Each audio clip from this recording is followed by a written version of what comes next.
Hello everyone, आप सभी का इस लेक्चर में बहुत बहुत स्वागत करता हूं। चलिए और आगे बढ़ाते हैं नोमेनक्लेचर। होपफुली ये अपना लास्ट लेक्चर हो और हमने आज डिसीजन लिया है कि आज हम पूरे के पूरे फंक्शनल ग्रुप से रिलेटेड जितने भी नोमेनक्लेचर है उसको करने की कोशिश करते हैं।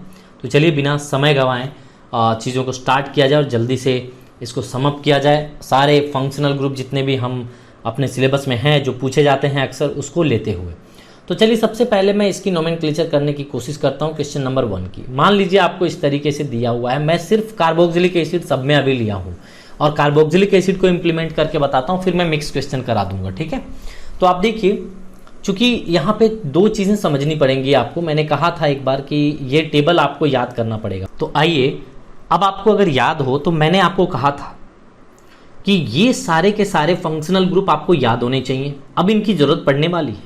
हमें सबसे पहले जो फोकस रखना है वो फर्स्ट वाले में फोकस रखना है, क्योंकि हम क्वेश्चन अभी सिर्फ और सिर्फ इसी पे करने वाले हैं। अभी अगले 10 मिनट में हम यही क्वेश्चन सिर्फ करने वाले हैं। तो ये कम से कम कार्बोक्सिलिक एसिड का आपको याद रखना। और मैं बता दूं कि टर्मिनेटिंग फंक्शनल ग्रुप उसे कहते हैं, ये चीज जरूरत पड़ेगी अपने को। टर्मिनेटिंग फंक्शनल ग्रुप उसे कहते हैं जिस वैसे फंक्शनल ग्रुप जिसके पास कार्बन हो और वो किसी चेन को, जो लॉन्गेस्ट कार्बन चेन के किसी एक एंड को टर्मिनेट करता हो, उसे टर्मिनेटिंग फंक्शनल ग्रुप कहते हैं। और जो नहीं करेगा उसे नॉन टर्मिनेटिंग फंक्शनल ग्रुप कहेंगे। जैसे मान लीजिए अगर टर्मिनेटिंग की एग्जांपल लेना चाहें तो हम सबसे पहले वहां पे कार्बोक्सिलिक एसिड को लिखेंगे। और भी आप लिख सकते हैं, एल्डिहाइड लिख सकते हैं, है ना। और भी जो है यहाँ पे एसिड अमाइड लिख सकते हैं, एसिड हैलाइड लिख सकते हैं, आप एस्टर लिख सकते हैं, जिसमें भी COOR यानी कि जिसमें C आ रहा है। इन सभी में देखिए तो एक एंड को ये लोग टर्मिनेट करेंगे, जिसके कारण आप इसको लिख सकते हैं।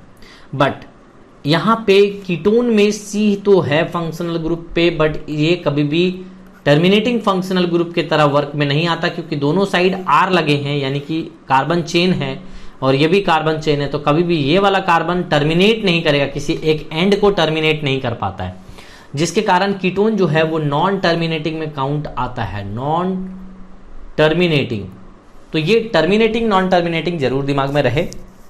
तो टर्मिनेटिंग का सिंपल सा मतलब है अमिताभ बच्चन। अमिताभ बच्चन कहता है ना डायलॉग में कि मैं जहां से शुरू होता हूं लाइन वहीं से शुरू हो जाती है, मैं जहां से खड़ा होता हूं लाइन वहीं से शुरू होती है। बस यही चीज है टर्मिनेटिंग और नॉन टर्मिनेटिंग फंक्शनल ग्रुप। तो अमिताभ बच्चन कौन है? टर्मिनेटिंग वाला है। तो चलिए बस उसी का यूज करते हैं। यहाँ पे नाम देख लीजिए कि कार्बोक्सिलिक एसिड को क्या क्या कहते हैं। ओइक एसिड कहते हैं, कार्बोक्सिलिक एसिड कहते हैं, कार्बोक्सी कहते हैं। तो यहाँ पे आइए इस पे क्वेश्चन करना स्टार्ट करते हैं। तो देखिए यहाँ पे अगर क्वेश्चन करेंगे इसको, तो कार्बोक्सिलिक एसिड को 1 मानना पड़ेगा। जो कार्बोक्सिलिक एसिड का कार्बन है इसको 1 मानना पड़ेगा। सो 1 ये हो जाएगा लॉन्गेस्ट कार्बन। आप यहीं से जाइए, फंक्शनल ग्रुप के कार्बन से लॉन्गेस्ट कार्बन जाइए अगर वो टर्मिनेटिंग है तो। और टर्मिनेटिंग नहीं है तो आप सिंपली क्या कीजिए कि देख लीजिए जो नॉन टर्मिनेटिंग फंक्शनल ग्रुप है वो किधर से नजदीक आ रहा है उधर से नंबरिंग कर लीजिए, है ना। तो ये 1 2 यहाँ पे टर्मिनेटिंग था तो मैंने इसी को 1 मान लिया। तो 1 2 3 एंड देन 4। तो 4 कार्बन के लिए हमने वर्ड यूज करा क्या? ब्यूट। 4 कार्बन के लिए ब्यूट, है ना। फिर सारे के सारे सिंगल बॉन्ड हैं तो ब्यूटेन, ठीक है। अब यहाँ पे चूंकि कार्बोक्सिलिक एसिड है तो इसके लिए ओइक एसिड, तो ब्यूटानोइक एसिड। अब आपको मैं बता दूं कि जब कभी भी यहां पे ई के बाद यहां पे जैसे ओइक एसिड 2 वोवेल अगर साथ में आ गए, AEI OUY, ये सब वोवेल के अलावा एक Y आ गया है, ये सब अगर यहां पे दोनों कॉमन हो गए तो ये कट जाएगा ई। यहां पे अगर आ गया AEI OUY, अगर कुछ यहां पे आता है तो आप ये वाला काट देंगे ई को। तो सिंपली आप क्या लिखेंगे? Butanoic acid. ब्यूटानोइक एसिड हो गया। तो आई थिंक आपको ये समझ में जरूर आ गया होगा। तो अल्फाबेट यहाँ पे इस जगह पे अगर आ जाता है कोई भी, इस जगह पे O आया है, ओइक एसिड O आया है तो ये ई कट गया। तो कोई भी OEIOUY इनमें से कुछ भी आ जाएगा तो वो ई कट जाएगी, है ना। तो यहाँ पे अल्फाबेट याद रखना। अब देखिए यहाँ पे भी हम क्या करेंगे, इसको एक्सपेंडेड फॉर्म में हमने लिख दिया। जस्ट कार्बोक्सिलिक एसिड को इस तरीके से भी हम लिख सकते हैं। ये पूरा क्या है? कार्बोक्सिलिक एसिड है। ये एक्सपेंडेड फॉर्मेट में हम ऐसा लिख सकते हैं क्योंकि मैंने अभी टेबल में आपको दिखाया, जो अभी हमने वहाँ पे टेबल दिखाया था उसमें आप इस तरीके से लिखा हुआ था।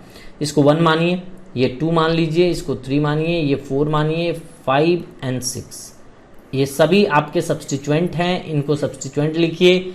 अब यहाँ पे नेमिंग कर लीजिए अल्फाबेटिकली, तो क्या लिखेंगे 4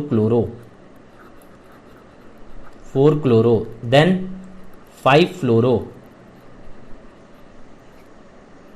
सो 5 फ्लोरो, देन क्या करेंगे 2 methyl,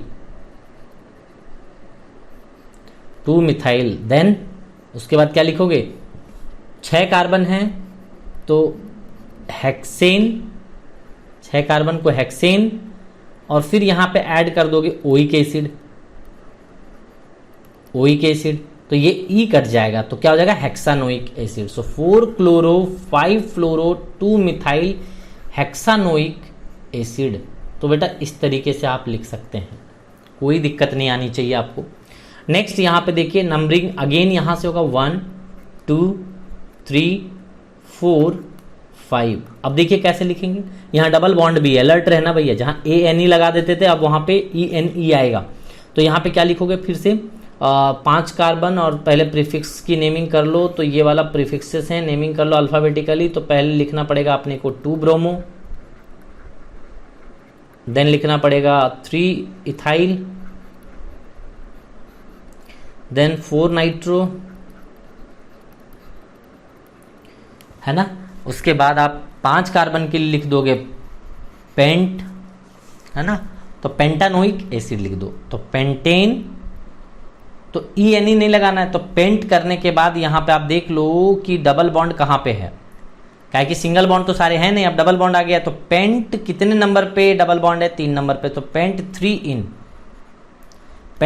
in and then 1 oic acid. तो हम देखो ये O आ गया यहाँ पे, तो ये वाला E कट जाएगा, तो क्या हो जाएगा सिंपली यही नोमेनक्लेचर हो जाएगा। देख रहे हो, समझने की कोशिश करिए बेटा, ये बहुत आसान है, बस नॉर्मल रूल्स को फॉलो करना है, सिस्टमेटिक वे में हम चल रहे हैं। अब देखिए इसी को अगर साइकिल में दे दिया जाए तो क्या करोगे, तो साइकिल में दे देगा तो भैया कंसीडर, तो यहाँ पे तो आप नोमेनक्लेचर तो numbering will start from cycle ना। हालांकि ये जरूर है कि जहां पे कार्बोक्सिलिक एसिड लगा हुआ है वहीं से नजदीक वाला कार्बन से साइकिल में जहां पे लगा हुआ वही कार्बन से स्टार्ट करेंगे, बट कार्बोक्सिलिक एसिड का कार्बन यहाँ पे काउंट नहीं होगा जब साइकिल में वो रहेगा तब, ठीक है। तो यहाँ पे क्या करेंगे, ये हो गया अपना 1, इधर से मूव करेंगे क्योंकि इधर सब्स्टिट्यूएंट है, 3 4 5 6। क्या बोलोगे, पहले सब्स्टिट्यूएंट की नेमिंग कर लो यहाँ पे, तो आपको बोलना पड़ेगा 3 bromo, so 3 bromo, then 4 methyl, 3 bromo 4 methyl, है ना। साइक्लो लगाएंगे इसके लिए, तो साइक्लोहेक्स, है ना, एन लगाएंगे, साइक्लोहेक्सेन 1। क्या बोलेंगे इस बार हमें कार्बोक्सिलिक एसिड कहना पड़ेगा बेटा, क्यों, सो साइक्लोहेक्सेन 1 कार्बोक्सिलिक एसिड। इस बार ओइक एसिड नहीं लगाया है मैंने, क्यों नहीं लगाया, देखो जब जब ओइक एसिड तभी लगाना है जब कार्बोक्सिलिक एसिड का कार्बन काउंट हुआ है। देखो जहां जहां कार्बोक्सिलिक एसिड के कार्बन को 1 माना है वहीं पे जब काउंट होता है, फंक्शनल ग्रुप का कार्बन जब काउंट होता है तभी उसका ओइक एसिड लगेगा, और जब काउंट नहीं होता, देखो इस बार क्या मैंने इस कार्बन को 1 दिया है, नहीं, यहां पे मैंने इस कार्बन को 1 दिया है, ये वाले को, तो इस बार यहां कार्बोक्सिलिक एसिड लिखेंगे। तो एक बार मैं फिर से आपको टेबल दिखाना चाहूंगा, देखिए टेबल में आप यहां पे देखिए कि कार्बोक्सिलिक एसिड को हमने क्या बोला है, ओइक एसिड, और जब काउंट नहीं होता है कार्बन चेन में तो carboxylic acid and then carboxy. तो ये चीज जो है ना, कब आपको ओइक एसिड लगाना है, कब आपको ये लगाना है, तो यहाँ पे लिखा हुआ है when carbon not counted in the main chain, ये वाला चीज। तो आपको जरूर से जरूर दिमाग में ये सब रखना है बेटा, पूरा का पूरा ये टेबल इवन आपको दिमाग में रखना है। जिसको ये टेबल याद हो गया ना, समझ लेना उसी को नोमेनक्लेचर आता है, अदरवाइज नोमेनक्लेचर आपको नहीं आता है। ये टेबल के साथ में प्रीफिक्स सफिक्स जो भी नाम है ये वाला सफिक्स टेबल, ये प्रीफिक्स टेबल, ये पूरा का पूरा टेबल का नाम याद होना चाहिए। एक फंक्शनल ग्रुप के 2-2, 3-3 नाम है, वो नाम याद होना चाहिए और कब उसको यूज करते हैं उसका इंप्लीमेंटेशन आपको आनी चाहिए। तभी जाकर के आप एक सही नोमेनक्लेचर सीख पाओगे। किसी भी तरह का नोमेनक्लेचर आएगा तो आप बना पाओगे। तो चलिए लास्ट क्वेश्चन कर लेते हैं इसका कार्बोक्सिलिक एसिड पे।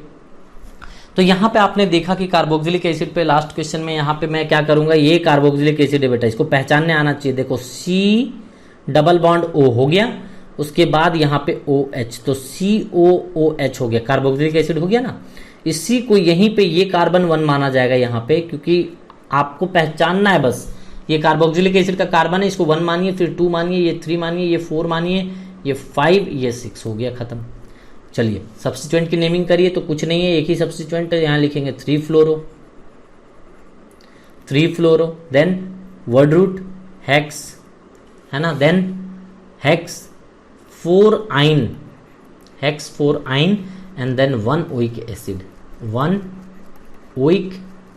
एसिड, क्योंकि यहाँ पे कार्बन काउंट हुआ है तो फिर से ओइक एसिड, ये ई कट जाएगा बस। यहाँ पे ई को नहीं लिखना है, वहां पे मैंने काटा है, मतलब नहीं लिखना है उसको, ठीक है।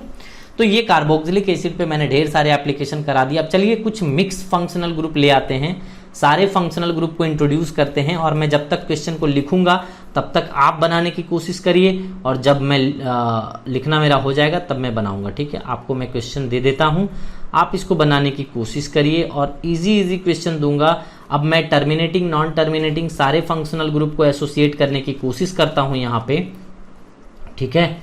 तो ये हो गया आपको CH2, यहाँ पे OH, और फिर यहाँ पे CH2 and then CH2 and then CH, ठीक है। और फिर यहाँ पे CH2 लिख दीजिए, और यहाँ पे CH3 लिख दीजिए, और यहाँ पे आप CH3 लिख दीजिए। इस क्वेश्चन का आंसर आप बताइए मुझे, है ना। तो ऐसे ऐसे क्वेश्चन का आंसर करो, इजी लगेगा आपको, बनाने की कोशिश करिए इस तरीके से। CH3 CH2 CH double bond CH, जब तक मैं लिख रहा हूं तब तक आपको क्वेश्चन बनाने आ जाना चाहिए। आप इसको बनाने की कोशिश करिए, है ना, आपको मज़ा आएगा। नेक्स्ट है CH3 CH CH2 CH3 and then ये हो जाएगा आपको Cl, ठीक है। तो ऐसे क्वेश्चंस को आप बनाने की कोशिश करिए कि कहाँ से क्या स्टार्ट होना है, ये सब कुछ नोमेनक्लेचर आपको करना है। फिर यहाँ पे क्वेश्चन में लिख देता हूँ CH3 CH2 then C double bond O CH3, ठीक है। फिर यहाँ पे इसी तरीके से आपको यहाँ पे लिखना पड़ेगा CH3 CH2 CH2, थोड़ा सा छोटा पड़ जाएगा यार, इसको थोड़ा मिटा देता हूँ।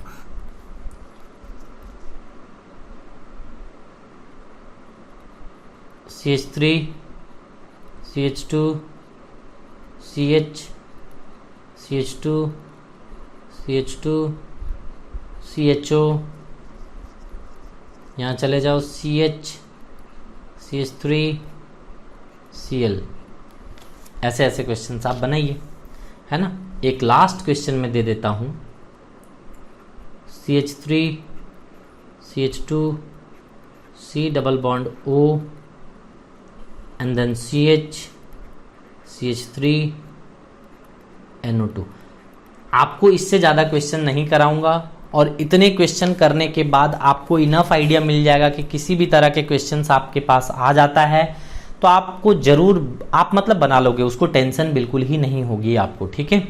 तो मैंने ऑलमोस्ट सबको कवर करने की कोशिश करी है। एस्टर ले लिया है, एल्डिहाइड ले लिया है, कीटोन ले लिया है मैंने, ये सब कुछ हमने ले लिया है। तो चलिए 1 बाय 1 हम सॉल्व करने की कोशिश करते हैं, और इसको सॉल्व करने के बाद हम इस पूरे नोमेनक्लेचर को बाय बोल देंगे। तो चलिए फर्स्ट क्वेश्चन को सॉल्व करने की स्टार्ट करते हैं। तो यहाँ पे हमने क्या देखा कि सबसे पहले लॉन्गेस्ट कार्बन चेन का सिलेक्शन करना है, लेकिन आपको ये देखते हुए कि आपका फंक्शनल ग्रुप कहाँ पे है। यहाँ पे मैंने देखा फंक्शनल ग्रुप यहाँ पे है, अल्कोहल है, इससे लॉन्गेस्ट कार्बन चेन का सिलेक्शन करिए इसी जगह पे। तो ये हो गया आपका लॉन्गेस्ट कार्बन चेन का सिलेक्शन। आप देख सकते हैं कि यहाँ पे इधर की ओर मुड़ जाइए तो आपका ये लॉन्गेस्ट कार्बन चेन बन जाएगा। ऐसा करके आप देख लीजिए, इससे ज़्यादा लॉन्गेस्ट कार्बन चेन आप बना ही नहीं पाओगे। मैंने जो बनाया है वो सबसे लॉन्गेस्ट कार्बन चेन बना दिया है आप सेलेक्ट करके। ये दोनों सब्स्टिट्यूएंट हो गए। यहाँ पे ख्याल आपको ये रखना है कि ये जो अल्कोहल है नंबरिंग विल स्टार्ट फ्रॉम, वहीं से आएगा नंबरिंग स्टार्ट होगी। तो चलिए नंबरिंग करते हैं। तो अल्कोहल जहां से अटैच है, चूंकि ये नॉन टर्मिनेटिंग फंक्शनल ग्रुप है, इसके पास कार्बन तो है ही नहीं इस फंक्शनल ग्रुप के पास, ये नॉन टर्मिनेटिंग फंक्शनल ग्रुप है, तो इससे आप नंबरिंग नहीं कर सकते, इसके कार्बन है ही नहीं, तो इसके कार्बन से क्या नंबरिंग करोगे। तो कार्बन से नंबरिंग करिए तो इसके जहां पे अटैच है वहां पे नंबरिंग करिए, जिस जगह से अटैच है। तो ये 1 मान लीजिए, इसको 2 मान लीजिए, इसको 3 मानिए, इसको 4 5 6 7। नेमिंग आराम से लिखिए, क्या बोलेंगे बोलो। सो लिखेंगे हम यहाँ पे 2 है ना। सो 2,5 चूंकि सेम चीज है तो अलग अलग लिखने की जरूरत नहीं है। सो 2,5 डाईमिथाइल, 2 बार मिथाइल था तो मैंने डाईमिथाइल लिख दिया, खत्म कहानी। तो हो गया। अब वर्ड रूट में आ जाइए, ये प्रीफिक्सेस हो गए हैं तो वर्ड रूट में आ जाइए। तो वर्ड रूट आपका टोटल 7 कार्बन का था, तो 7 में हमने क्या लिखा, सेप्ट लिख दिया। अब सेप्ट में उसके बाद कोई तो है नहीं, सब सिंगल बॉन्ड है, तो सेप्टेन लिख दो, सेप्टेन। लेकिन यहां पे सेप्टेन और फिर 1 ऑल, क्योंकि अल्कोहल लगा है फंक्शनल ग्रुप में 1 ऑल, तो सेप्टानॉल। तो यहां पे ओ आ गया बेटा, तो हमने क्या कहा था, AEIOU अगर आ जाता है तो ये ई कट जाएगा, तो डायरेक्ट यहां कट जाएगा और डायरेक्ट चिपक जाएगा इससे। तो क्या हो जाएगा, 2,5 डाईमिथाइल सेप्टानॉल, है ना। तो आप क्या बोलोगे, 2,5 डाईमिथाइल, कितने कार्बन हो गए, 6 की 7 हो गए। तो 7 के लिए क्या बोलते हैं, हेक्स से हेप्ट लिख दो, सेप्ट नहीं, हेप्ट लिखो बेटा, इसको हेप्ट लिखो। तो हेप्टानॉल है ना। सेप्ट तो हम दूसरे जगह पे वर्ड यूज करते हैं, sorry. So this is heptanol, okay. So ये आपका नोमेनक्लेचर हो जाएगा। मुझे भी लग रहा था थोड़ा सा ऑड लिख रहा हूं मैं, है ना। तो ये आपका रहा।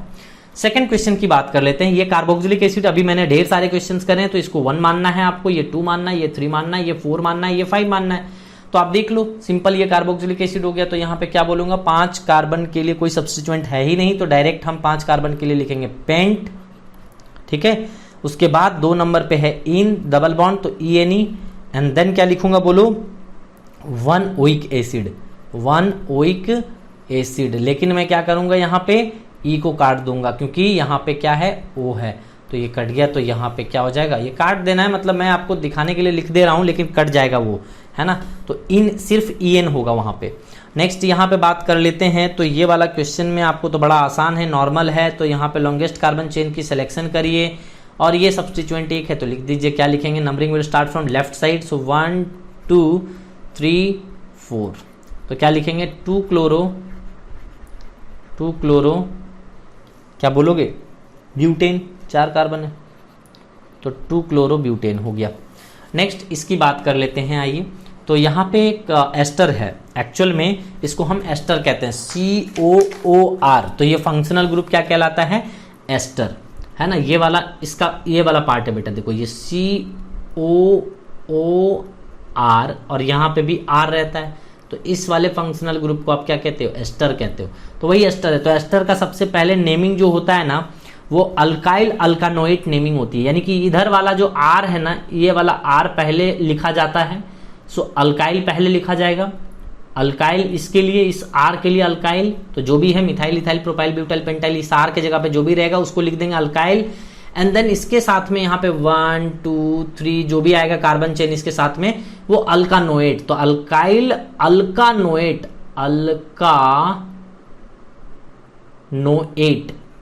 अल्कानोएट, तो अल्काइल अल्कानोएट बोलना है। तो यहाँ पे क्या बोलोगे, देखो ये वाला पहले नेमिंग आ जाएगी, तो क्या बोलोगे, मिथाइल, है ना।